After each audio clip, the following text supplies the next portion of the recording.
ఒక దేశం ఒకప్పుడు వాళ్ల ప్రజలకే మందులివ్వలేని పరిస్థితిలో ఉండేది. కాని ఈరోజు ప్రపంచం మొత్తానికి మందులు సప్లై చేస్తోంది. ఆ దేశమే భారతదేశం. మరి ఇంత పెద్ద మార్పు, ఈ అద్భుతమైన ప్రయాణం ఎలా సాధ్యమైందో ఇప్పుడు వివరంగా చూద్దాం. ఈ ఒక్క నంబర్ చాలు మన దేశ ఫార్మా సత్తా ఏంటో చెప్పడానికి.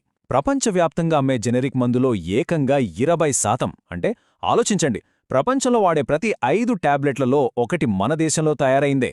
ఇది నిజంగా చాలా పెద్ద విషయం. అయితే ఈ స్థాయికి చేరుకోవడం వెనక ఒక పెద్ద కథే ఉంది. అసలు సొంత ప్రజలకే మందులు కొనలేని స్థితినించి ఫార్మసీ ఆఫ్ ద వరల్డ్ అనే పేరు ఎలా వచ్చింది? ఈ ప్రశ్నకి సమాధానం మనల్ని కొంచెం వెనక్కి చరిత్రలోకి తీసుకెళ్తుంది.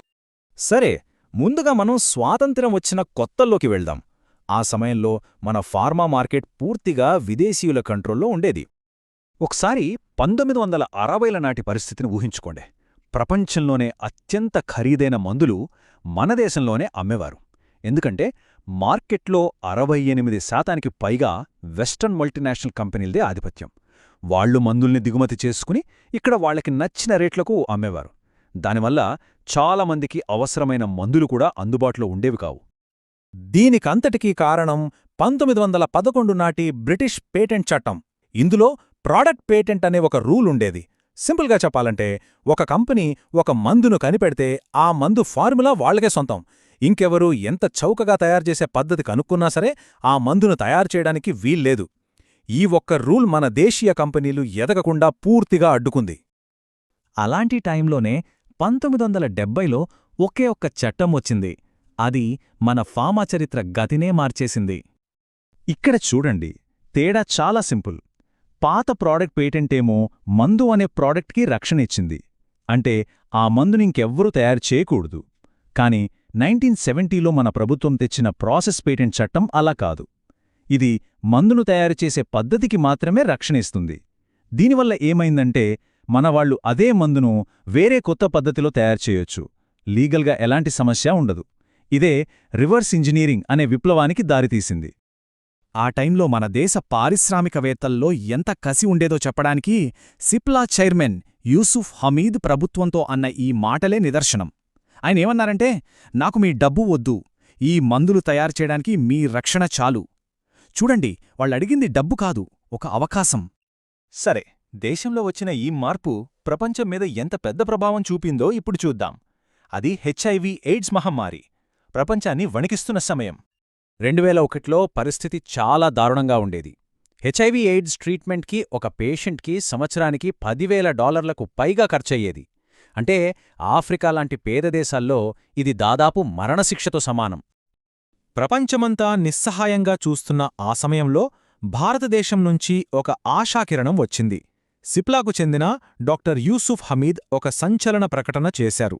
అదే, ప్రాణాధార మందుల కాక్టైల్ను ఏడాదికి కేవలం $350కే ఇస్తామని చెప్పారు. అంటే రోజుకి $1 కన్నా తక్కువ.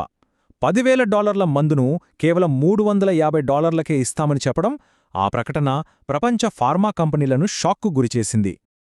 ఈ తేడా ఎంత పెద్దదో ఈ చార్ట్లో స్పష్టంగా కనిపిస్తోంది. ఒకవైపు $10,000, మరోవైపు కేవలం $350. ఈ ఒక్క అడుగుతో భారతదేశం కేవలం మందుల ధరం తగ్గించడమే కాదు, పేద దేశాల ప్రజల ప్రాణాలతో పెద్ద కంపెనీలు ఎలా ఆడుకుంటున్నాయో ప్రపంచానికి చూపించింది. లక్షల మందికి కొత్త జీవితాన్నిచ్చింది. ఆ ఒక్క సంఘటన ప్రభావం ఎంతలా ఉందంటే, ఈరోజు ప్రపంచవ్యాప్తంగా హెచ్ఐవి చికిత్సకు వాడుతున్న యాంటీ రెట్రోవైరల్ డ్రగ్స్లో 80% పైగా మన దేశం నుంచే వెళ్తున్నాయి. ఇది నిజంగా గర్వించాల్సిన విషయం. అదంతా గతం. మరి ఇప్పుడు పరిస్థితి ఏంటి?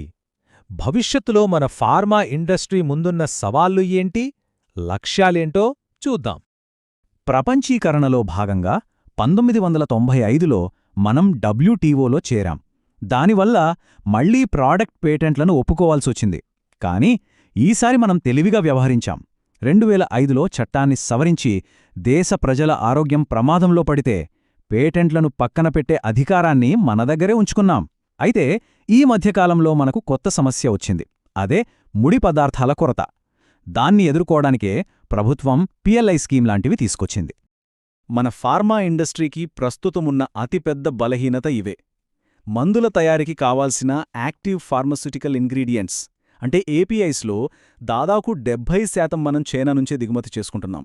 ఒక్కసారి ఆలోచించండి, రేపు ఏదైనా తేడా వచ్చి ఆ సప్లై ఆగిపోతే ఫార్మసీ ఆఫ్ ద వరల్డ్ అనే మన బిరుదుకే ప్రమాదం. ఈ ఆధారపడటాన్ని తగ్గించడానికే ప్రభుత్వం ఇప్పుడు దేశీయంగా ఏపీఏ తయారీని ప్రోత్సహిస్తోంది. ఈ చార్ట్ మన ముందున్న ఒక పెద్ద సవాలును చాలా స్పష్టంగా చూపిస్తోంది. ప్రపంచానికి మనం అమ్మే మందుల సంఖ్య అంటే వాల్యూమ్ పరంగా మన వాటా 20%. చాలా పెద్ద నంబర్. కానీ వాటి ద్వారా మనకొచ్చే ఆదాయం అంటే వాల్యూ పరంగా మన వాటా కేవలం 3.5%. దీనికి కారణమేంటంటే మనం ఎక్కువగా చౌకైన జెనరిక్ మందుల్నే తయారు చేస్తున్నాం. అసలైన లాభాలుండే ఖరీదైన కొత్త మందుల మార్కెట్లో మనమింకా వెనకబడే ఉన్నాం. అందుకే ఇప్పుడు మన ఇండస్ట్రీ ఫోకస్ మారుతోంది. కేవలం పాత మందులను కాపీ కొట్టడం నుంచి క్యాన్సర్ లాంటి పెద్ద జబ్బులకు వాడే బయోసిమిలర్స్ వంటి సంక్లిష్టమైన ఎక్కువ విలువైన మందులను మనమే సొంతంగా తయారు చేయడం వైపు అడుగులు వేస్తోంది. ఇది ఒక రకంగా అనుకరణ నుంచి ఆవిష్కరణ వైపు మనం చేస్తున్న ప్రయాణం.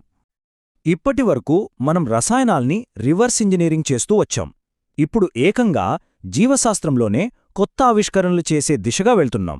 మరి ఈ ప్రయాణంలో భారతదేశ ఫార్మసీ కేవలం ప్రపంచ ఔషధశాలగానే మిగిలిపోతుందా లేక ప్రపంచ ప్రయోగశాలగా మారుతుందా? దీనికి కాలమే సమాధానం చెప్పాలి.